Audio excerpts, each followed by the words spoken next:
Hello, I'm Hey, Aiga Udre. Hi. From the Professional Association for Psychodrama and Sociometry from Latvia. And we are doing these talks with the psychodramatists and psychodrama people known in all the world. And today, here's with me is Mark Wentworth, hey. who is not a psychodramatist, as he told me. But yeah, Mark, tell me about yourself more and tell me how come you're not a psychodramatist, but you are an important person in the psychodrama world still? Yeah. How come? Um, so, yeah, good morning and thank you for this. Well, as you know, kind of, so my name is Mark and I have, who am I? This is a very good question. Well, it's almost like I am many parts. Many parts of Mark. I'll tell you the ones. So I was born in Norwich in the UK, which is on the East Coast. Um, Lived here until I was about 16, about 16, 17. Then basically kind of moved over to the south of the UK with family. Then I kind of traveled. I've lived in Portugal. Um, I've so when I was younger, I always knew. Firstly, I always knew that I would live abroad, and I always knew I wanted to travel.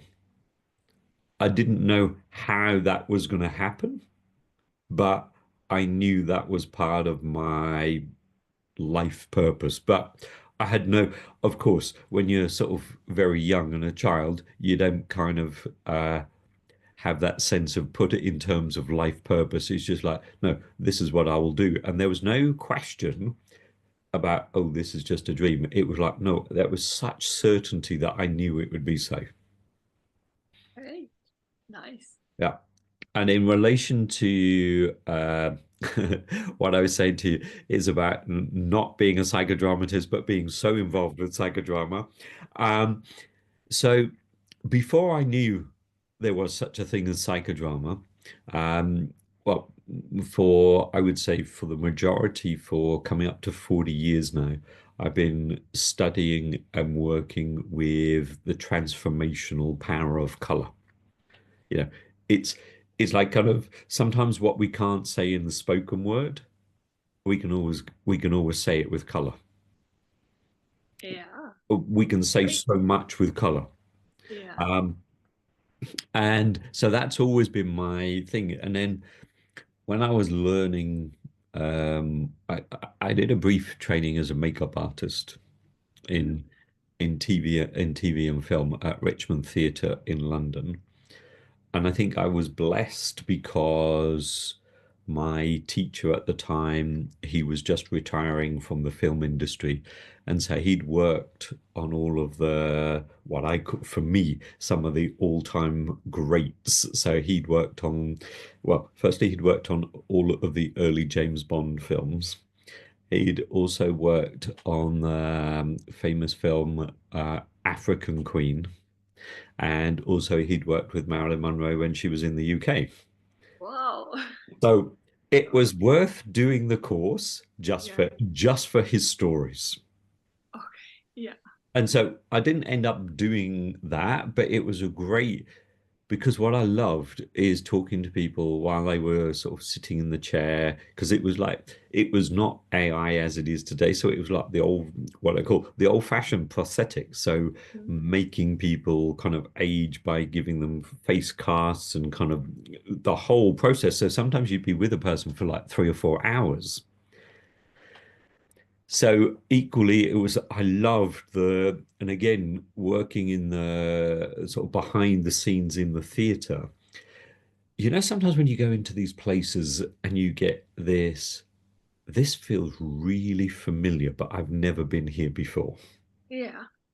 It was like when I walked back behind the scenes in the theatre and meeting a lot of kind of pretty well-known actors, actresses. It was just that feeling of like, oh, okay, this is something which is so familiar to me. of course, it wasn't, but it was on another level. So I loved that sense of being behind the scenes and actually people being transformed into other people. You Yeah. know, kind of like in the sense of like putting on costumes, having prosthetics, and then kind of being transformed into a completely different character.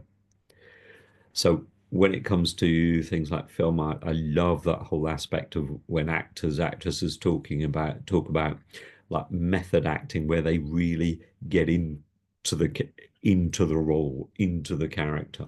So anyway, but I didn't actually end up doing that but I still think the experience was so worth, because around the same time I met what would be my teacher in color therapy. And it was like when she started talking to me about the benefit and the healing properties of color, it was like she talked to me in a language that, again, this deeper part of me seemed to understand. And it was like, yep, yep, yep, yep, yep. And it was, and it was while I was doing that, I was learning about color therapy, which is about applying colored light to different parts of the body, but equally the psychology aspect of personality and things like that. And I remember one time we were doing light therapy, which was an amazing thing. But I was standing there and I was just thinking, if this is it, I'm going to be so bored, because me and color, we just have a different journey to follow. Okay. And it was then that I started to have the sense of like, well, what if color had a personality? Yeah. What if, you know, kind of whilst I can say to you, red means this, orange means this, yellow means Mhm. this. Yeah. Yeah, great. But Yeah, but also it's kind of, like I don't know, horoscopes. Yeah, yeah, you are yeah, this and this and this, and it's like just I forgot the word, but well, it says one thing and one box for the yes, personality. exactly. So I was kind of thinking, well, you know, what would it be like if we were to play with color Yeah. and give color a voice, a body, and an action? Mhm. So while I was doing my training, I remember laying on the living room floor with pieces of plasticine or Play-Doh in the different colors, and literally imagining they're having a conversation. Okay. So this was before I knew anything about psychodrama. Ah, okay. This Yeah. was about yeah, so that was in the early 90s, and I didn't really come across psychodrama as a terminology and a whole concept as a method Yeah. until about 10 years later. Mm. So the aspect of imagining, playing, and what if. So one of the things I say when people say, "Oh, I really hate this color," let's say they say, "I really hate green," Yeah. because I don't know whether you agree, but for most people, color, it can take people to the extremes. They either Mm. love it or they absolutely hate the color. Of course, there's the in between, but Yeah. it's a very impassioned subject. Yeah. It is. Um, so when someone says, "I really hate green," nowadays I turn around and say, "Well, have you ever thought that green could be feeling the same way about you too?" Mm. Have you ever thought the feeling could be mutual? Mm. Yeah. So, Yeah. you know, over the Also, years, they maybe never met, you know? yeah, So, exactly. Yeah. So therefore, I would say most people don't have a relationship with color yeah. because they never give it the opportunity to speak back, apart from in psychodrama. Yeah, yeah, because you don't you cannot have a relationship when No, the one talking is you, just you. yep, exactly. Yep. Yeah. And we also there's no conflict, I just hate green, but yeah, exactly. And also then there's in the sense of kind of bringing it into action, it's when someone says I hate a color or I have a strong dislike of a color. To me, the color is purely innocent. We're the ones who make it guilty. Hmm. So I kind of, for the most of my color career, I describe myself as a bit like being an advocate on behalf of color. Hmm. Actually saying, no, we're innocent. You make us guilty. Yeah. Because behind every color, behind every like and dislike of color, there is a story. Yeah. But And yeah, yeah, about those stories, because I know, well, something about the color theory from yeah, you. where, Yeah. where, yeah, yeah, For each color, there is this personality yeah, description. yeah, But sure. isn't that also just some box where you put yourself? Because Mhm. I will be honest, I have a gold color. You told Yeah, me that, and yeah, I yeah, really liked it. yeah, And but there is this personality description, and I don't know, maybe I'm not always this. And yeah. where here is this psychodrama point, where I can explore myself into this personality description, or how does it work? Yeah, yeah. So, how? So just kind of just to Yeah. bring into the where I got into psychodrama, which was not through. It was a indirect route into psychodrama. Was like I said, every color has a story, Yeah. but equally, I kind of work with the idea that there's a possibility of this whole concept of reincarnation and past lives and Yeah. Yeah. neither proving or disproving. It's just almost like, the Moranian quote, let's imagine just what if. So I Yeah. would say, what if just for a moment it were to be true? Yeah. And we considered that maybe a dislike of a color has nothing to do with me as Mark today, but it's just something as a story way back.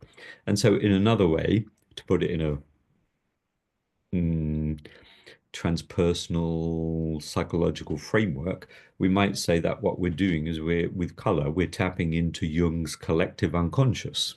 Mm. And maybe I need to borrow a story from the collective to help me understand something about my personality today. Mm. Yeah. So anyway, so it was through doing a training. So because it was happening so much to my clients, and they were, well, it's me, but it's not me. And it was like, okay. So I kind of knew that I needed. So I came across a teacher who, what I liked, it was not hypnotherapy, but it was very embodied. And part of his name was Dr. Roger Woolger. And part of his 4 pillars of deep memory process, one of those pillars was psychodrama. Oh, great. And so that was my very first introduction to uh, a form of enactment and Mm. treating as if, that's the word, not what if, as if. Yeah. Yeah. Yeah. Um, and actually working with so we took the stories and we'll say, well, as if this were happening today. Mm. And so we would very much kind of work with the whole thing of surplus reality, unfinished business, but very much in the body. Mm. And so that was really that was my indirect way of getting into knowing about psychodrama. And suddenly it was like, oh my God, there is a thing. There is such a thing which I've been doing without knowing it was called psychodrama. That suddenly gave me a framework and an understanding. Yeah. And I would say my absolute favorite part of psychodrama, that I know there's so much, but is role reversal and surplus reality. Yeah. Because as a child, I lived in my imagination. But when I looked at when my school report, one of the common themes in my school report was always, well, Mark would do so much better if it wasn't for his overactive imagination. Yeah. Because it was always like, well, this could be possible. But, I would sometimes love to go back and speak to those teachers and say, see this? Look what I'm doing today. Yeah, right. It's a gift that was, and I think that's one of my things about for young people is about finding their natural. So I would say one of the things that for me in the work that I do is helping people to be themselves. Yeah, and to trust this, Yeah. because you were telling about that you always knew you will travel, and Mhm. that was, yeah, how where did you find the strength to trust this?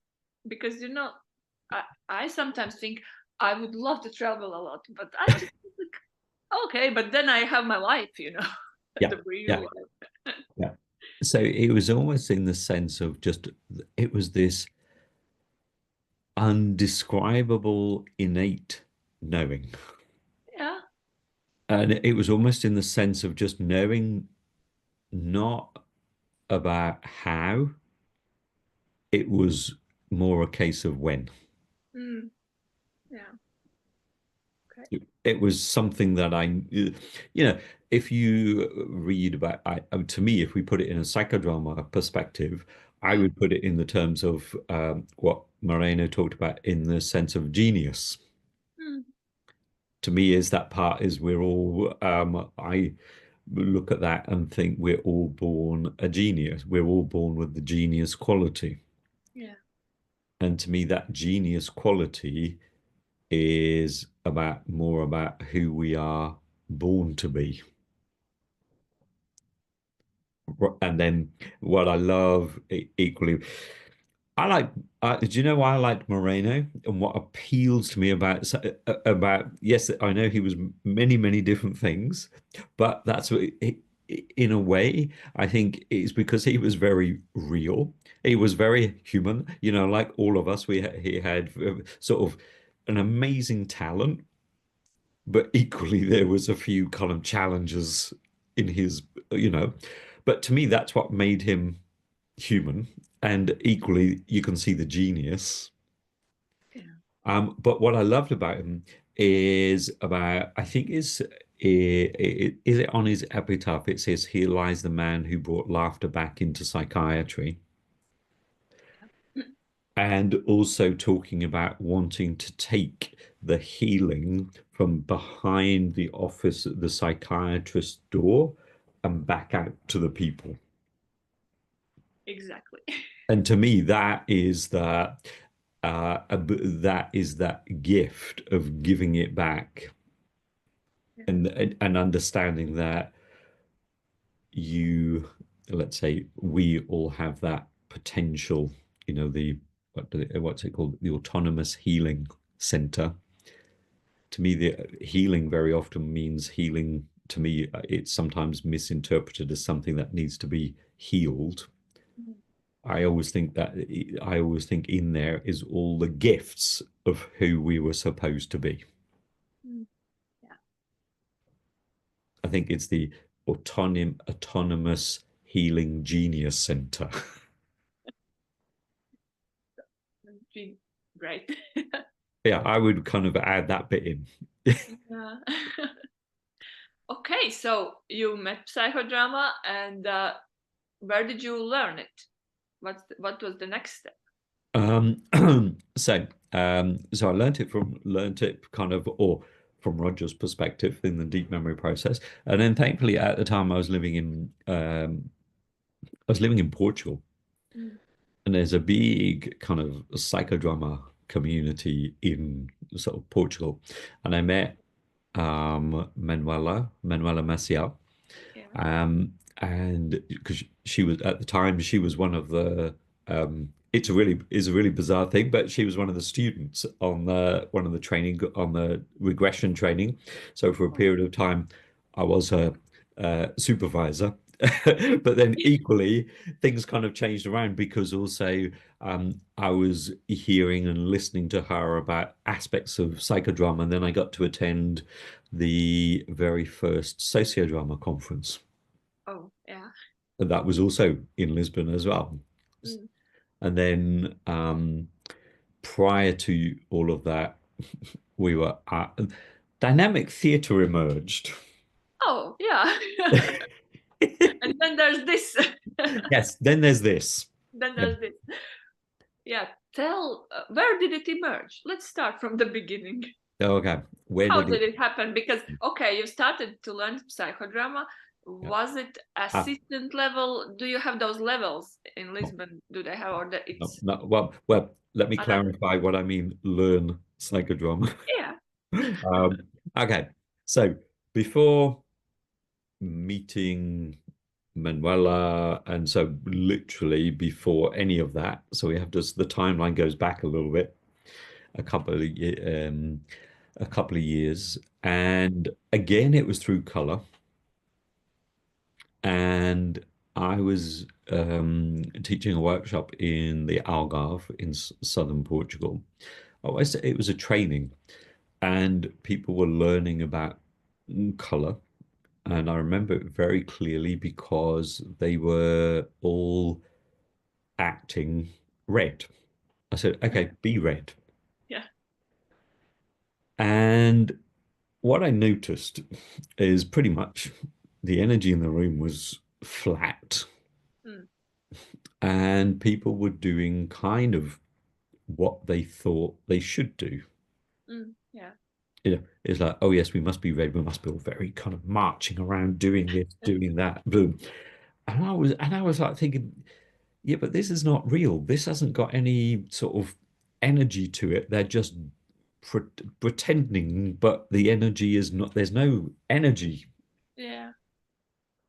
Um, and call it, and I was thinking, um, and call it one of those, I don't know, genius moments, spark of inspiration, whatever words you want to put on it. And then suddenly there was this idea, and it's like, well, because during that time I'd also been learning, I was also doing a shamanic training. Okay. So I had this sort of open to that possibility as well. Yeah. And this sudden idea of, well, what if we change the rules a little bit? Mm. And and again, it was this experimental play. And it was like, well, what if we change the rules a bit? And actually, I set the intention that everyone was red, Mm. but no one knew they were red. Mm. So I said, okay. So I stopped the group and I said, okay, we're going to play. So these were really experimental times. And I said, okay, you don't know what you are. I know what you are. Let's watch. Let's do it.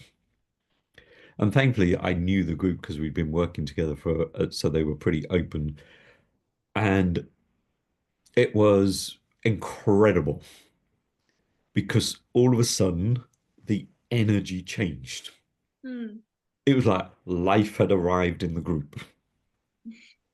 Um, there was people laying on the floor, people marching around, some people sitting there like this. Everyone was doing something completely different. Mm. Yeah. And because I knew the group and I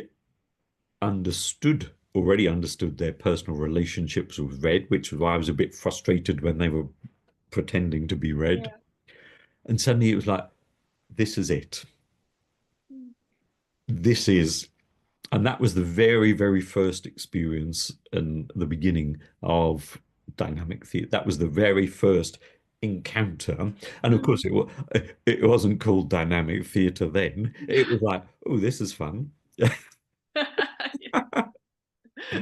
And then it was like lots of experimenting with Philippe de Mora, and then we did all of that, and kind of then it became dynamic theatre. Yeah. Yeah, it's like kind of we need a name for it. Yeah. I wanted to ask why the name. Well, because it was in a way dynamic, and it was a form of theatre Yeah. because people are playing roles, but they Yeah. don't know what they're playing. Yeah. And then there comes psychodrama. Yes. you Yeah. know, because uh, a lot of people are mistakenly thinking, and I was thinking that in the beginning, that psychodrama is a theater, Yeah. but it's not. No. No. It's No. No. No. No. No. No. Yeah. Yeah.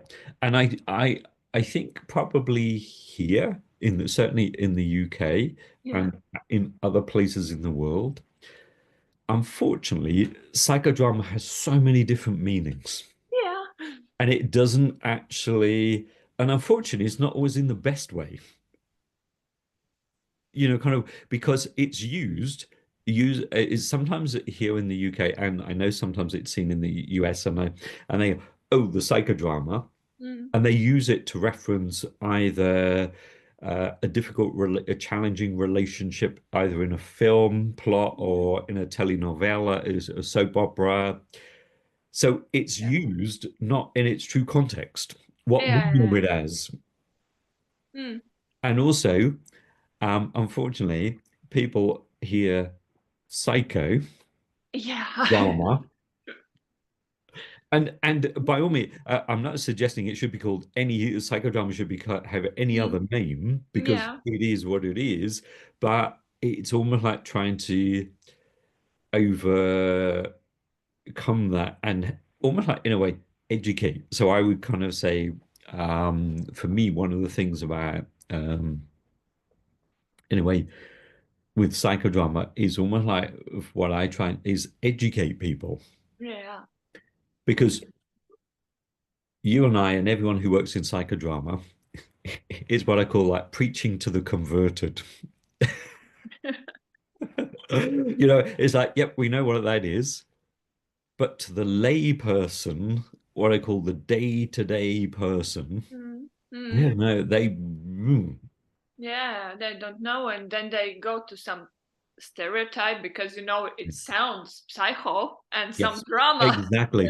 Yeah. And so sometimes people have said, "Oh no," I talked to them and they said, "Oh yeah, I've heard of that," but I was just the name of it made me really afraid. I just didn't want to do that because I didn't know what I was getting into. Yeah, yeah. Yeah, we Yeah, have this struggle. I think we are talking a lot about that in Latvia right now, yeah, about yeah, psychodrama as it yeah, is. So we had it some years ago. Now it's better. yeah, yeah. And I think it's Yeah, that it's sense of about explaining education and so on. yeah, and Oh, sort of almost like kind of in a way doing different things and talking about it, not necessarily as a therapeutic method, because I think again, people yeah, get stuck when they think, oh, it's therapeutic. I'm going to have to explore some painful stuff. And, at this moment in time, the world is pretty painful. yeah, So the idea of kind of is like, no, it can be so much more than that. yeah. Because there can be love first of Yes, all, exactly. Yeah, and also spontaneity and the yeah, creativity, and yes, you can use it for work stuff, in yeah. companies, not Yeah. only in therapy. Yeah, but this too. And also is sometimes it's kind of I sometimes tell some of the stories of Moreno, of like working in Vienna with the prostitutes and kind of helping them to give a voice and kind of and things like that. So it's almost like telling his story. Mm, Somehow they go, "Oh, I quite like that." yeah, Because it's almost like he then becomes, instead of a psychiatrist, yeah, it almost like makes him a man of the people, yeah, which to me, I think that was exactly. Yeah, his that was his intention. how he was working, and Yeah. well, at least in Latvia, in Moreno Institute, we are talking about this, giving this message that the trainer or therapist is in a group, is with Mhm. a group, and is in one level with the group. And this is the Yeah. this I'm the people. I'm working with people, not Yeah. Yeah. Yeah. Yeah. So in coming back to your question about why the name dynamic theatre, it's because also because we're using obviously action methods, Mhm. and also for my part, there's a bit of kind of shamanic stuff in there because we're almost like playing with an invisible realm. Mm. So you have to really, as a in dynamic theatre, if you're running it, kind of directing it, you have to have a level of trust Mm. that in the invisible realm, that it knows more, it is more wise than you as the director. So it actually becomes a relationship and a partnership. Yeah. Because sometimes if otherwise it becomes too controlled, too contained, and so there's a trust that even if nothing's moving, even if no one's doing anything, it's that fine line of when do I do something as the director, when do I intervene, and when Mm. do I just learn to let it trust and know Yeah. something will always come. Yeah. Well, in psychodrama, it's group process, you know. Yeah, yeah, The group is the yes, leader, yes, exactly. and there's Yeah, always yeah. happening something. And I think to me, that's the art. Yeah. Yeah. We are art Yeah, people. yeah, yeah, We are yeah, making yeah. art right now. Yes, exactly. So equally, I wanted to kind of really, um, kind of in creating dynamic theatre. Of course, you can see the psychodrama influence. You can see the shamanic influence, and also Roger. He was a Jungian, and he Yeah. was a Jungian analyst, and so I would say for 11 years, he was my kind of Jungian teacher in a way. I learned so much about Jung, but beyond the traditional Jungians. Mm. Yeah. Because Roger was what I call and what a lot of people have described as a maverick Jungian. You know, he kind of like, I think he sort of sent ripples through the Jung Institute in Zurich when he possibly dared to suggest that Jung believed in reincarnation and some of his dreams were actually past life experiences. Yeah. So you can imagine how that went down. Yeah. Which apparently, just to say, is Roger saw the original manuscript of Memories, Dreams, and Reflections, which Yeah. is Jung, and it is actually Jung did actually believe in such a thing, but it was deemed possibly not in the best interest to include that at the time. Yeah. Well, and this my question. How are you managing all this? Because it's dynamic theater, Jungians, colors Mhm. in the basics, and psychodrama, Yeah. and it's all like holistic approach somehow. Yeah. And yeah, how do you see this? Because sometimes in Latvia too, in therapy, in psychodrama therapy, you have to do the therapy. You cannot, bring everything else in it. How do you see it? Um, so I kind of think it's almost like having a bit of a toolbox. Is it? Yep. Yep. And knowing that, and also, um, I go back to the original translation of um, psychotherapist. Mm-hmm. The ancient Greek translation of psychotherapist, this is a rough translation, but I think it serves very well. And that translates to servant of the soul, or meaning attendant to the soul. Mm. So therefore, if I think that anyone who comes to me, I am there to serve and attend to their soul.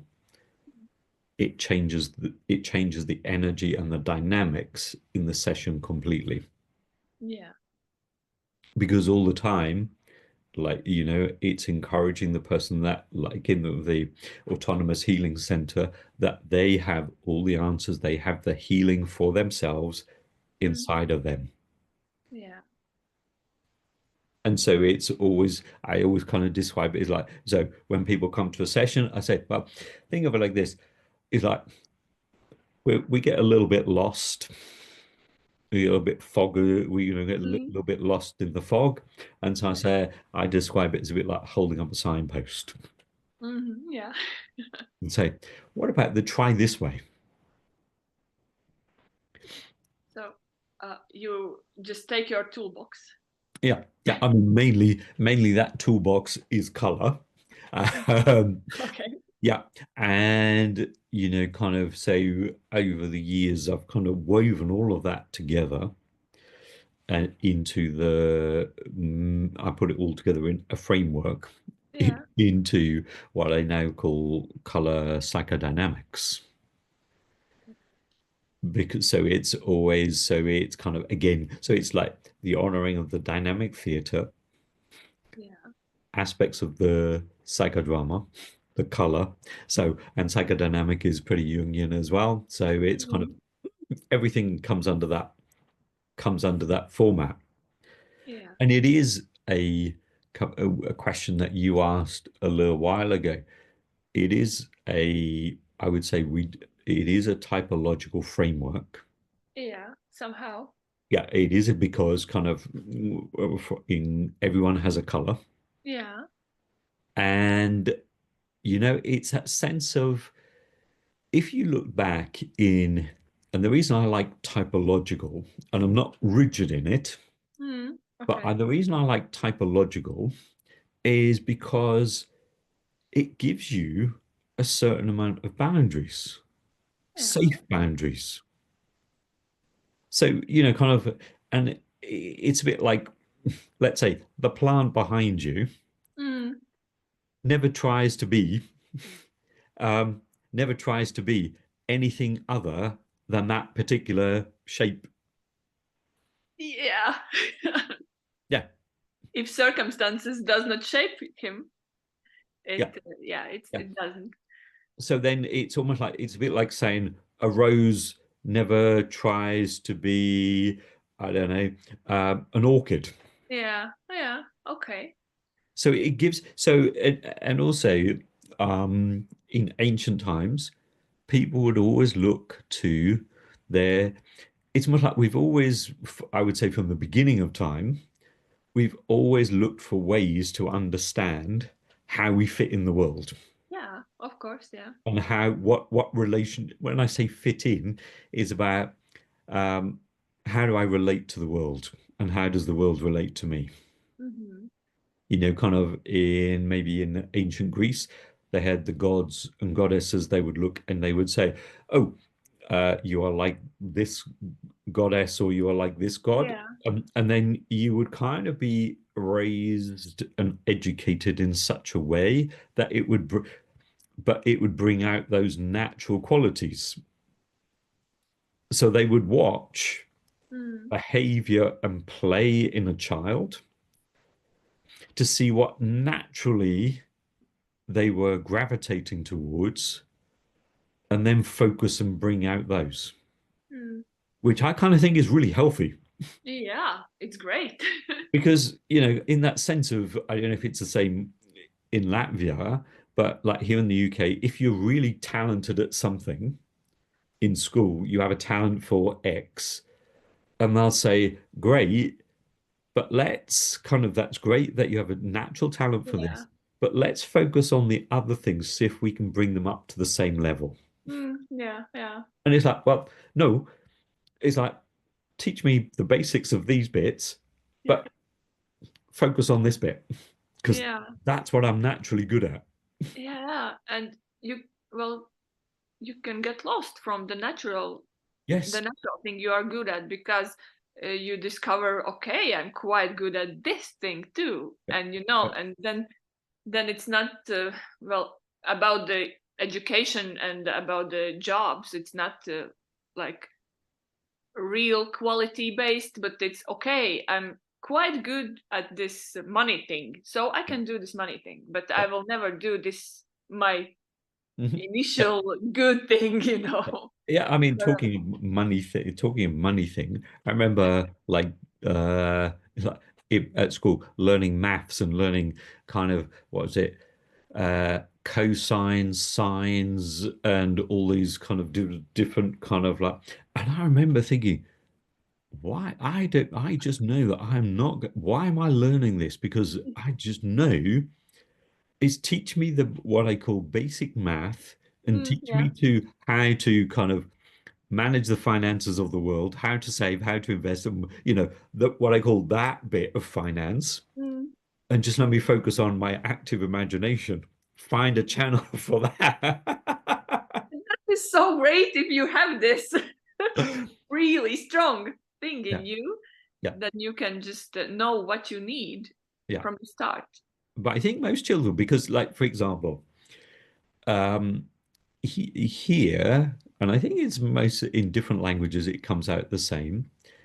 Is when we talk to children up to about 9 or 10, Yeah, we always say, "What do you want to be when you grow up?" yeah. But as soon as they hit 11 or 12, that language changes, and it changes from "What do you want to be?" to "What are you going to do?" Mm. Yeah, And being is quite different to doing. yeah, right. But it's a really important one. Yeah, it is. But And well, you can be and do yes, different things maybe sometimes. yeah, but I think kind of being is more about kind of something that come to me is something that comes from it's your an inherent nature, Mm. whereas doing is how are you going to kind of basically earn money? Yeah, get resources if you need them. Yeah. Yeah, Yeah. it is. So I think there's a kind of, but anyway, so that's to me that so in color psychodynamics, the typological bit says, okay, let's give you this framework Mm. and grow within that. Yeah, Because now there's too much, very much everyone's told, oh, you can be whatever you want to be. yeah, Yeah, you can do whatever you want to be. But, it's that kind of the question is, yeah, that's absolutely fine. But are you being who you're born to be? yeah. And how the hell I know it?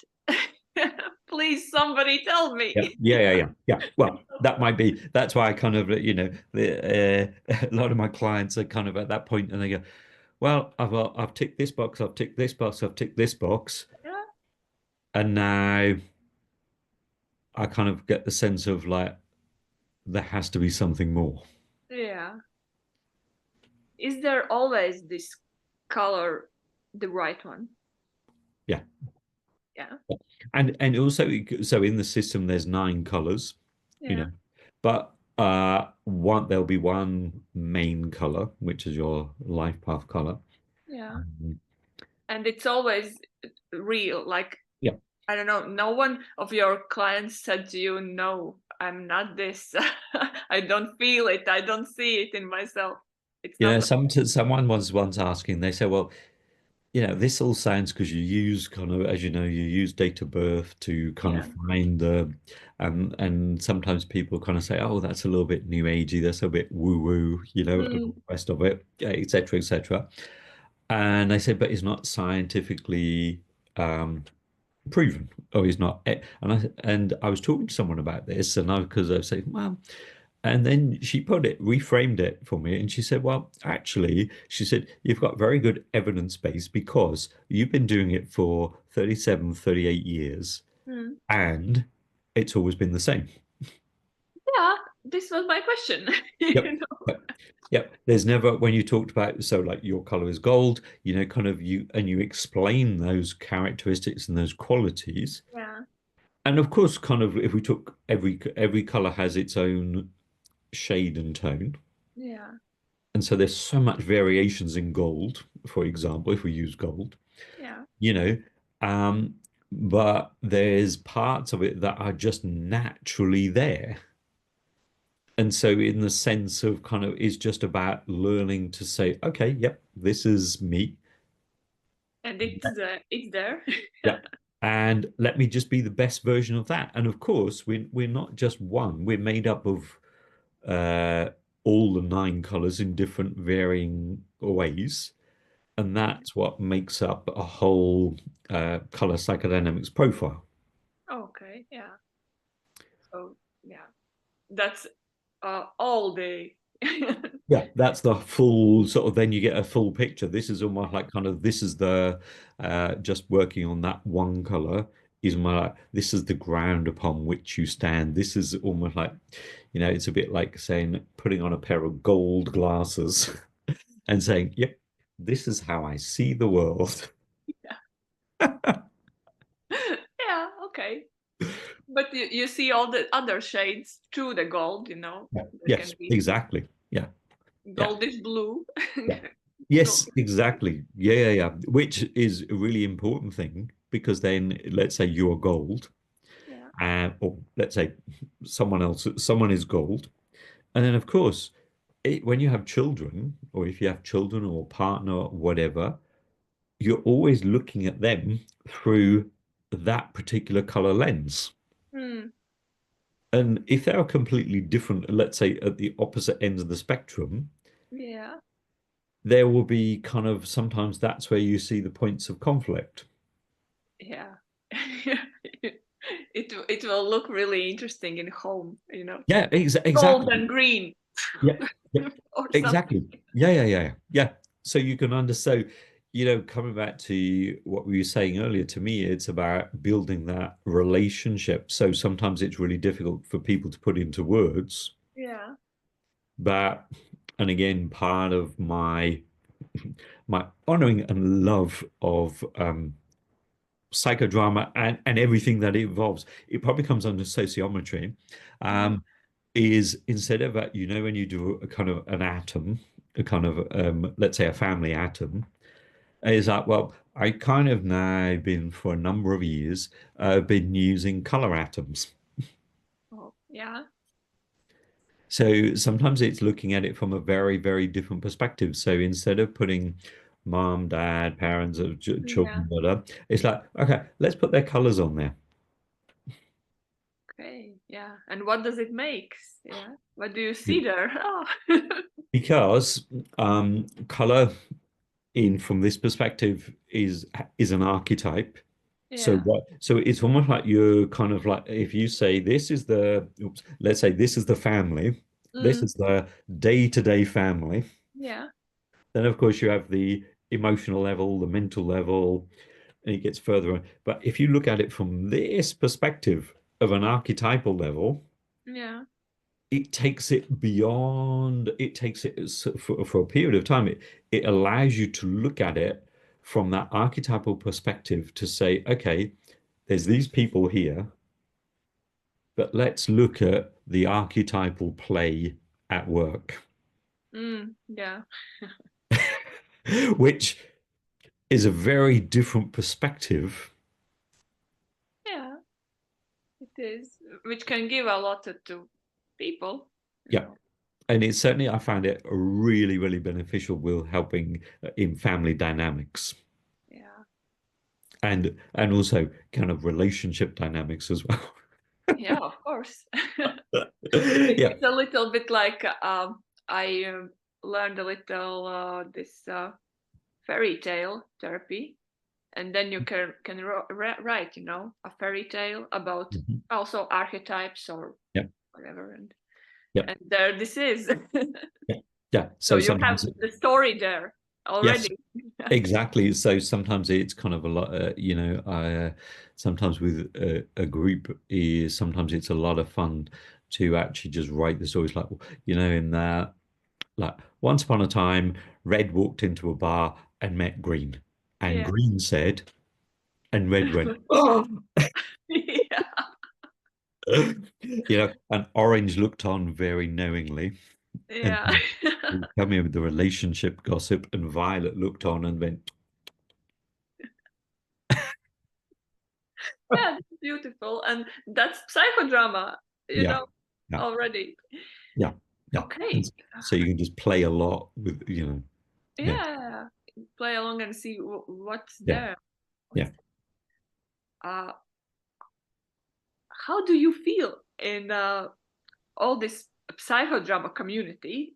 Because you are coming to a lot of conferences, and you were in Latvia for workshop, Yeah. and will come again with Yes. a big, I don't know, it's not the workshop, it's seminar, right? Mhm. How do you feel inside of psychodramatists? Well, getting to when I'm with psychodramatists, it's almost like, oh, these are my play buddies. Okay, yeah. It's almost like kind of having family, like kind of family that you don't see very often, but you have that connection is like, oh, yes, let's all get together, let's play. Yeah. And let's play, let's learn, it's that sense of like a reconnection. And also, it's almost like we speak a similar language. We might have Yeah. a we might have a slightly different accent, but we speak the same language. Yeah, that's right. And Yeah. also psychodrama, like in Lithuania, in Vilnius, there was this picture with a lot of scarves. We were warm upping with scarves with the different colors. Yeah. And someone in Facebook wrote, yeah, psychodramatists love their scarves a lot. And there's always this color with all the scarves, and Yeah. with all the attributes that there's always color Yes, well, inside. indeed, because Conor Moreno used it on the stage when he used to use colored lighting Yeah. to change the lighting depending on what was so like. I think like blue was with grief and sadness, Yeah. and then red with anger, and then maybe kind of pink with love and things like this. Mm. So and that's it, so some of the time, so I never lost my connection with film because I still work in film, but um now from the point of view of teaching about color as a visual narrative Mm. and having people pay attention to the color story that's happening behind the scenes, that's happening all the time while the action is happening. Yeah. So it's like color is the warm up to what is about happening next. And if you go to the theater, and again that's on film, but also Mm. theater, if you watch the way most people don't pay attention to the lighting, Yeah. but watch as the story unfolds and watch how the lighting change, Yeah. the color lighting changes, which again enhances the story. Exactly. So color scarves. I mean, obviously we can't travel around with huge theater props of theater lighting, Yeah. um, Yeah. but we can do it with color scarves. Yeah. Of course. And that is about noticing. Now I will look at the films differently. Yes. Yep. People kind of say, Mark, when we go to the cinema, and they say, Mark, just don't say anything.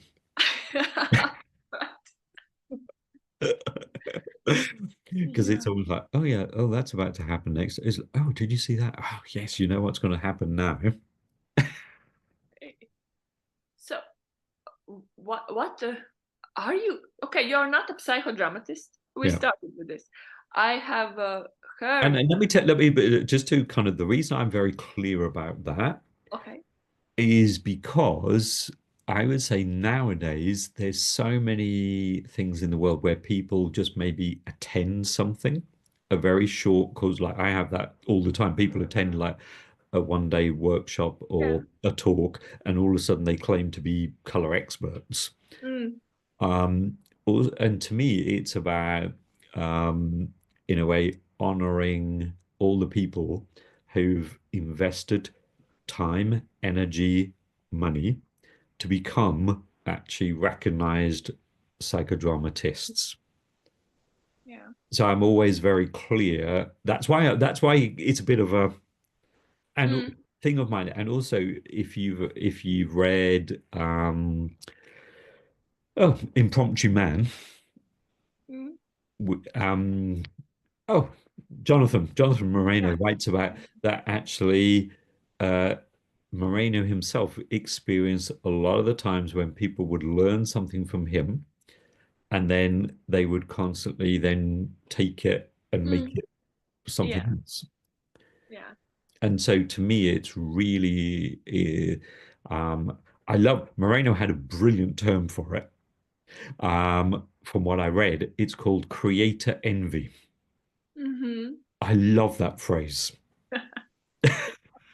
Um, but so it's always being very clear. So like the simple thing of kind of role reversal, Mm, when you show that to people and you introduce it, and they go, "Oh yeah, I learned that. That's empty chair. That's Gestalt." And I no. go, "No," and I always say, and it always kind of, and I go, "No, let me just tell you the story of that." Yeah. Because I think it's really important with everything, and certainly with in psychodrama, with anything we do, it's always about honoring the legacy Yeah. Yeah. and putting things into order. Of So course. to me, that's why I'm a bit passionate about always making clear that I love psychodrama. I'm in the field of psychodrama. I would say nowadays, where I learn a lot of psychodrama and I've learned a lot of history Mm, is with Daniela Simmons. She was yeah. my kind of supervisor, teacher nowadays of psychodrama. Okay. So I'm still I'm this internal student, Mm, yeah. but because my work with color is so that I Mm, need to just, that's why I've never really felt drawn to take up the full training. yeah. Okay. Yeah. It's almost like kind of because I've got that, but I know I've got so many colleagues in psychodrama. If I know there's something, and they're like, nope, deal with that. Signposting. Yeah. Great. So you are color dynamic uh, therapist or something. Do we have to label you? No, no, I would say the interesting one, the one that always gets the most interest is the global color ambassador. This is good. This is wow. Yeah. And well, partly I would say, well, partly it's that there's there's a story with that. Partly I would say it's like I said, I've been saying that I feel like I'm an advocate on behalf of color and saying, nope, it's got nothing, because you dislike this color, it's got nothing to do with the color. Mm, So it's almost like advocating for color, that color is always innocent. But the the actual title um, came in a dream. Well, in that in-between state when you're half asleep and half awake. yeah. And this was about 13 years ago.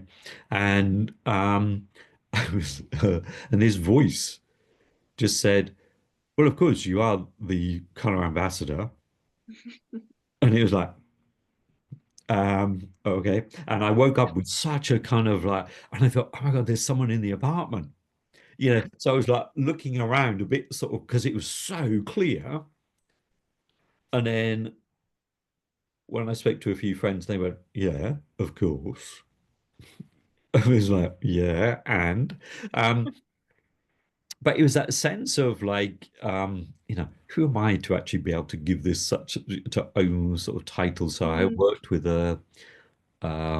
like a coach and to sort of feel to really explore that, because it just felt like kind of like, no, who am I to actually, because it's quite to really, and they were like, well, explaining, working with it, working therapeutically, yeah. etc., looking at all. And then when people said, oh, what's your title, how should we, and I used to say, oh, that's enough. Because it still didn't sit right. Yeah. And then one time when I was, you know Uh, one time when I was traveling, when I was in Dubai, and I was giving a presentation, kind of, she was on stage and she said, "Now I'd like to introduce," and she said, I said color ambassador, sort of getting used to it a little bit, but what she added on was global, and it was like the magic word. Mm, because as soon as she said global, and she said, "Oh, I'd now like to introduce Mark Wentworth, global color ambassador," suddenly it was like, "Oh my God, this is the magic word that's just to unlock the key, unlock the door, and suddenly it Yeah. fits." Wow. Great. And it's like, yeah, okay. Yeah. But global color ambassador who specializes in archetypal color psychology. Yeah. Wow. It's Yeah, great. yeah. Because, archetypes allow the whole, give so much permission to play, to imagine, to dream. Yeah. And to know yourself, Yeah, exactly. you know, Yes. to Yeah. find, because when you told me I'm gold, that's a little my story, but I lived with that for a lot of weeks, I think a month. And I thought about this and looked at myself a lot. And yeah, I took from this one little message a lot from me. And I just thought, okay, if it is so, then it is so. Then I have this power, Mhm. and those things, and they are mine for real. I really needed this exception that this is real, Yeah. that I thought, that I think, that I find in myself. Yeah, that was like accept. Yeah, that is. Yeah. So that's Yeah. great. And it's that thing because sometimes people will say, "Yeah, but this just comes through a date of birth. It's such a random thing." And well, we have to study in the land of archetypes. If we go into the land of archetypes, we Yeah. have to study mythology. Mm. And in all the myths around the world, there's a common theme about being born, Yeah. and that we're all born gifted. Yeah. We're already born to be a somebody. Yeah. And a lot of that, you don't come with a manual and say, this is how. But in a lot of mythologies around the world, they describe the gifts as written or prescribed as symbols and color. Mm. Yeah. And so to me, what what I've in this work, what I've tapped into is that mythology, that ancient mythology that we all come gifted. We all come as a somebody. Mm. We already are a somebody, Yeah. which kind of goes against the sort of the Freudian approach, which we're born completely as a blank slate. And Mm. then it's our upbringing and which shapes the personality. For sure, it Mm. shapes that shapes the personality, Mm. Yeah. but we're already a somebody anyway, which Yeah. is There is something. always which is always greater than the family. Yeah. So we are choosing family. Babies are choosing family. Yeah, kind of one of the myths that It's one of them. Yeah. yeah, one of the myths, which is actually a Norse myth. Yeah. Yeah, which says there's a big world tree, Mm. Yeah. and all the souls are sitting on the branches of the world tree, Yeah. watching Earth and everything it's going through. And then a soul feels this magnetic pull to be born at this particular time and place because it has something to give to that part of Yeah. humanity and evolution. Yeah. And for me, it's quite believable. Yeah, It is like this. yeah. Because if you've got children, you can have, if you have two or more children, or they all grow up in the same household, but Yeah. completely different personality. Yeah. Yeah, they are. And well, I have only one right Yeah, now yeah, for now, but I kind of always treated him like a personality yeah. from the little, and I see it there, you know, Yes. there Ega, is. Ega, can I just say something? How very gold of you. Yeah, yeah. like gold yourself. Yeah. Yeah, exactly. Yeah, no, but when you said, "Oh no," from when he was born, I treat him as a individual personality Yeah. of his own. It's like no, it's that knowing wise gold. Yeah. But yeah, well, nowadays there is a lot of information about babies and Yeah, upbringing and everything. So I kind of just was going with this idea because the yeah, ideas is a lot, and everything. yeah, And yeah, yeah, that's my goal yeah, yeah. somehow. But Yeah. yeah, And it's understanding that in the myths is the ancient psychology.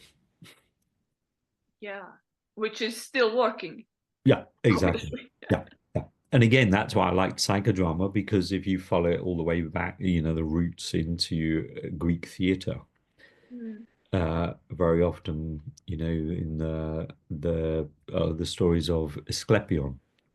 I like the stories of Asclepion, is like which was the dream temple. So if you had a problem, you would go to Asclepion, you would kind of tell your problem, you get this is a very simplified version. Okay. You would then kind of then you'd go sleep in the dream temple. You go sleep and you take the dream and you'd go back to the physician and you'd say, "This is my dream."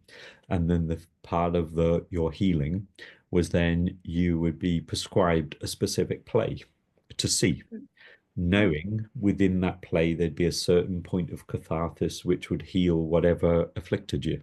Yeah. If we translated that into modern times, it's like you going to see the doctor and say, "Oh, I'm feeling this, this, this." Your Mm. doctor's saying, "Okay, Ego, what I want you to do is I want you to go home and sleep. And when you have a Mm. dream, come back and see me." You go back and see the doctor, and the doctor says, "Okay, now I want you to go and watch these movies." Yeah. Yeah. And it's totally doable, Which, if we then translate into psychodrama, Yeah. is I have something and I want to see it enacted Yeah. and And you brought can to just life. do it. Yeah. Yeah, exactly. Show it. Yeah, exactly. So that's why, to me, that's what I love about the sort of Mm. connections. Yeah. Yeah. Okay. Wow. It's so nice to talk to you. A lot of ideas. and, and this your word is what if? As if I was getting, yeah, but what, no, but I would As say if. I switch between as if, and what if, because in that sense of just saying, well, for a moment, what if this were true?